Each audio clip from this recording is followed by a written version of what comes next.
Dios te bendiga. Bienvenidos a la hora de la decisión. Estamos en nuestra segunda parte de nuestro video acerca de las 7 iglesias del Apocalipsis y los 7 periodos de la iglesia. Si todavía no has visto nuestro primer video, te recomiendo que vayas a verlo, y si ya lo viste, pues vamos allá. La iglesia de Tiatira. Y escribe al ángel de la iglesia en Tiatira: el Hijo de Dios, el que tiene ojos como llama de fuego y pies semejantes al bronce bruñido, dice esto: yo conozco tus obras, y amor, y fe, y servicio, y tu paciencia, y que tus obras postreras son más que las primeras. Pero tengo unas pocas cosas contra ti, que toleras que esa mujer Jezabel, que se dice profetiza, enseñe y seduzca a mis siervos a fornicar y a comer cosas sacrificadas a los ídolos. Y le he dado tiempo para que se arrepienta, pero no quiere arrepentirse de su fornicación. He aquí, yo la arrojo en cama y en gran tribulación a los que con ella adulteran, si no se arrepienten de las obras de ella. Y a sus hijos heriré de muerte, y todas las iglesias sabrán que yo soy el que escudriña la mente y el corazón, y os daré a cada uno según vuestras obras. Pero a vosotros y a los demás que están en Tiatira, a cuantos no tienen esa doctrina, y no han conocido lo que ellos llaman las profundidades de Satanás, yo os digo: no os impondré otra carga, pero lo que tenéis, retenedlo hasta que yo venga. Al que venciere y guardare mis obras hasta el fin, yo le daré autoridad sobre las naciones, y las regirá con vara de hierro, y serán quebradas como vaso de alfarero, como yo también la he recibido de mi Padre, y le daré la estrella de la mañana. El que tiene oído, oiga lo que el Espíritu dice a las iglesias. La iglesia de Tiatira se hallaba fundada en la ciudad más pequeña en comparación a las otras 6 iglesias. Sabemos que los cristianos de Tiatira eran muy pobres económicamente. No obstante a esto, eran muy generosos para aportar a la obra de Dios. Esto según 2 de Corintios 8. Los cristianos de Tiatira habían permitido que una falsa profetisa los instruyera, y esto había conducido a la iglesia a prácticas inmorales e idólatras. El estado espiritual de esta iglesia profetizaba el siguiente periodo de la iglesia, que es la iglesia medieval, del año 500 al 1500 después de Cristo. La palabra Tiatira significa sacrificio continuo.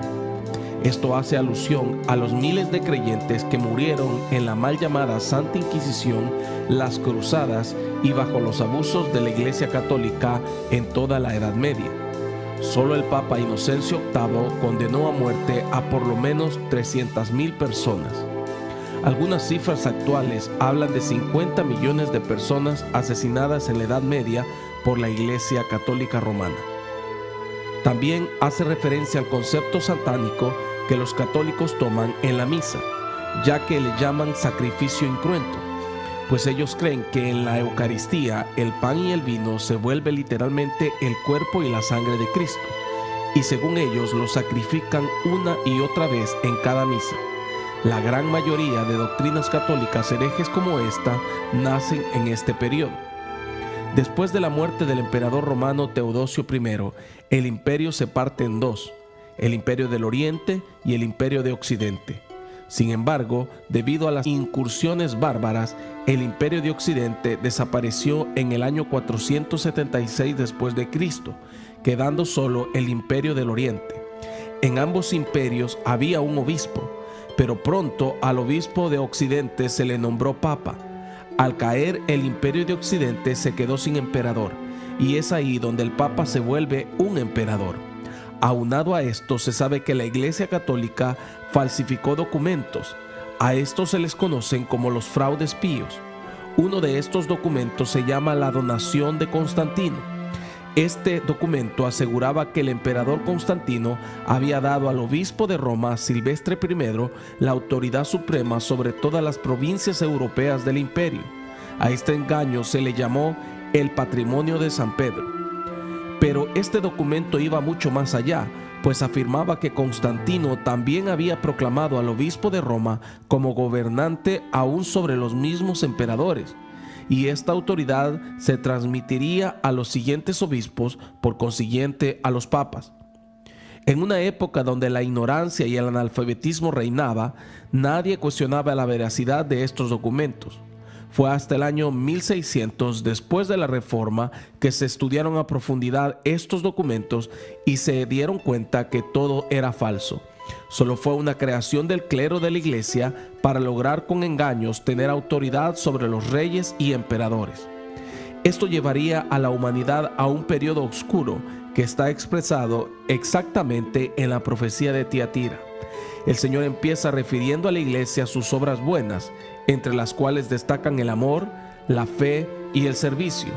Pero al igual que con Pérgamo, la iglesia del periodo anterior, Dios le reprocha a esta iglesia de Tiatira su tolerancia con los impíos idólatras que se habían introducido como un cáncer en la iglesia. Estos herejes fueron el clero de la Iglesia Católica Romana, a quienes la profecía identifica claramente más adelante. Tus obras postreras son mayores que las primeras. Hace referencia a que la iglesia había crecido en obras, pero espiritualmente estaba en declive. En la Edad Media no había ayuda del Estado hacia la población. No existían hospitales ni escuelas. Las únicas instituciones que funcionaban como tales y que ayudaban a las personas eran o los monasterios o los cristianos que ayudaban de manera particular en sus hogares. Habían buenas obras, sin embargo recordemos que la salvación no es por obras. Las obras postreras son mayores que las primeras. También nos habla de los movimientos prerreformistas y anticatólicos que se levantaron hacia mediados y finales de este periodo, donde muchos alzaron la voz en contra de las doctrinas herejes de la Iglesia Católica. La información que tenemos acerca de los cristianos fieles de este periodo y del mundo en general es poca, ya que la Iglesia Católica Romana se empeñó a quemar toda la literatura que no emanara de la Iglesia Católica o que no fuera filtrada por ella. Además de esto, cambiaban el uso normal de las palabras para que las pocas personas que sabían leer no entendieran lo que leían. La Iglesia Católica, para sostener sus doctrinas herejes contrarias a la palabra de Dios, mantuvo a la población en analfabetismo para que no les alumbrase la luz del Evangelio. Así también lo hicieron con la ciencia, dando muerte a cristianos que hablaban en contra de las falsas doctrinas y a científicos como el gran Galileo Galilei, que por decir que la tierra era redonda y giraba alrededor del sol, fue tachado de hereje y condenado a arresto domiciliar por el resto de su vida. Hoy en día sabemos que él estaba en lo correcto. A esto se le llamó el oscurantismo. Por este atraso en las ciencias, la economía, la teología, etc., a este periodo también se le llama la Edad Perdida. El versículo 20 habla de una mujer que se dice profetisa. El nombre que se le da a dicha mujer es Jezabel. Sin embargo, esta es una clara alusión a la reina Jezabel descrita en Primera de Reyes 16 del 29 al 33 y Primera de Reyes 21-25. Jezabel se casó con Acab, rey de Israel. Ella sirvió como portadora de la religión pagana a Baal y Astarte, mató a los profetas de Jehová y estableció la adoración pagana a Baal en Israel. Si revisamos el mensaje a Pérgamo, que fue la iglesia del periodo anterior, vemos que el Señor advierte sobre la doctrina de Balaán y la doctrina de los nicolaítas en el verso 14. Y estas doctrinas lo que hacían es que ponían tropiezo y seducían a comer cosas sacrificadas a los ídolos y a cometer fornicación al pueblo. Y esta, entre comillas, mujer, hace lo mismo, ya que en el verso 20 dice que seduce a fornicar y a comer cosas sacrificadas a los ídolos. Es decir, que está hablando de la misma doctrina. Y como vimos en el estudio de la iglesia anterior, esto habla sobre el nacimiento de la Iglesia Católica Romana y las doctrinas satánicas que ellos instituyeron. Pero aquí se agrega algo más. Ya no es una simple doctrina, ahora es una mujer y tiene nombre. Esto hace alusión a que la Iglesia Católica para este periodo ya se había establecido como un imperio mundial y que reina hasta el día de hoy y tiene el demonio de Jezabel dentro de sí y seduce a la humanidad a la idolatría y a la fornicación espiritual. A esto es lo que la palabra llama doctrinas de demonios en 1 de Timoteo 4:1. Para comprender por qué la Biblia se expresa a esto como una posesión demoníaca, analicemos el comportamiento de algunos de los papas de aquellos entonces. Esteban VI es recordado por sus obras macabras. Odiaba a su antecesor, el Papa Formosio. Así que cuando llegó al poder, exigió que desenterrasen el cuerpo de Formocio y llevó el cadáver a juicio. Sentaron el cadáver en descomposición en una silla y lo condenó por traición a la iglesia. Le cortó 3 dedos, lo desvistió de sus ropas y se las quedó él para su uso personal y lanzó el cadáver al río. A esto se le conoce como el concilio cadavérico. Julio II fue un papa dado a la vida licenciosa. Gustaba de visitar los prostíbulos de Roma. Debido a esta clase de vida contrajo la sífilis. Se cuenta que el Viernes Santo de 1508, los católicos que fueron a besar sus pies no pudieron hacerlo debido a que estaban podridos, completamente llenos de úlceras debido a esta enfermedad. Juan XII, conocido como el Papa Fornicario, se acostó con sus propias hermanas, robó los fondos eclesiásticos y violó a innumerables mujeres en la Catedral de San Pedro.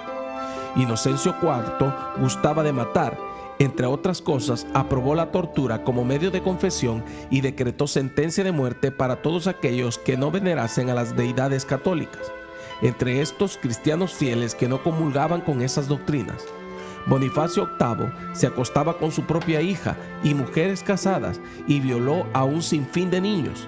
En Roma se le conocía como el terrible pedófilo y él minimizaba sus crímenes diciendo que violar a un niño no era más pecado que frotar una mano con la otra. Estas acciones solo pueden provenir de personas desequilibradas mentalmente, llenos de demonios y del espíritu de Jezabel.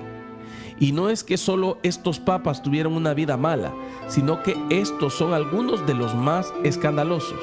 En los tiempos actuales, el Vaticano está plagado de casos de violaciones, pedofilia, lavado de dinero de la mafia siciliana, trata de personas, entre muchas otras.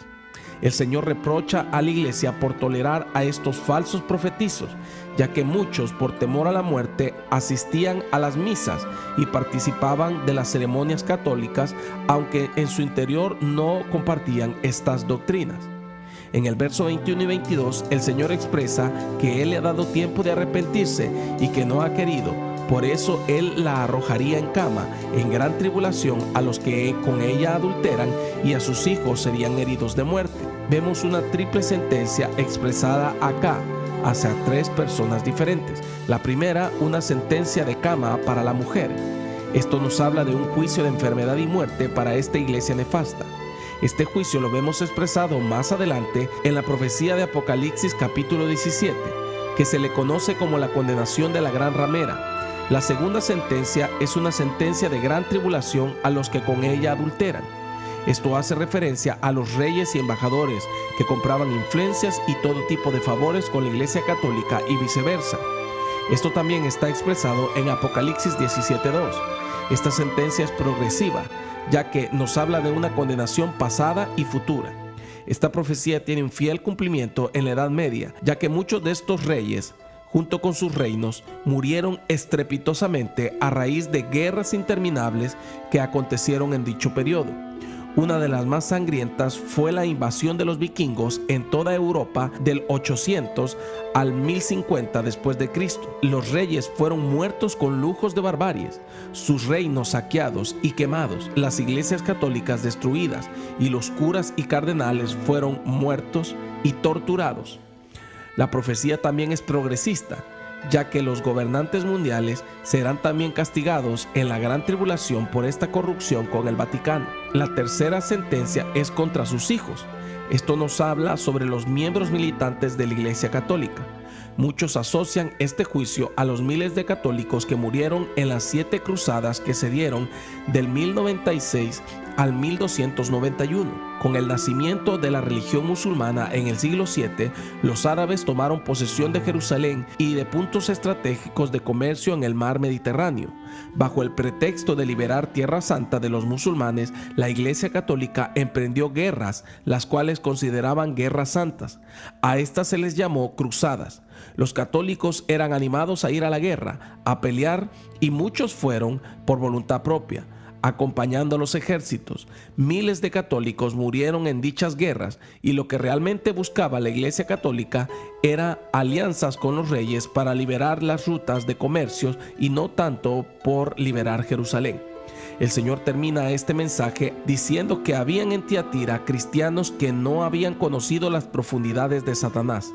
Miles de personas creían en Dios, pero no se entremezclaban con la Iglesia Católica, ni con su sistema corrupto, catalogado aquí como las profundidades de Satanás.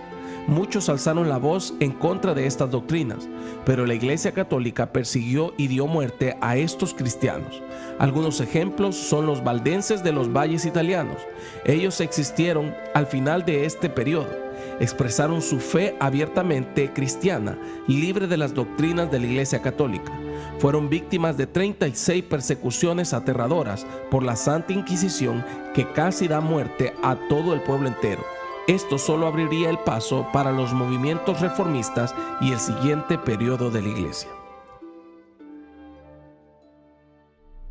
Entonces, ¿qué pasó con las últimas 3 iglesias restantes y los últimos 3 periodos de la Iglesia?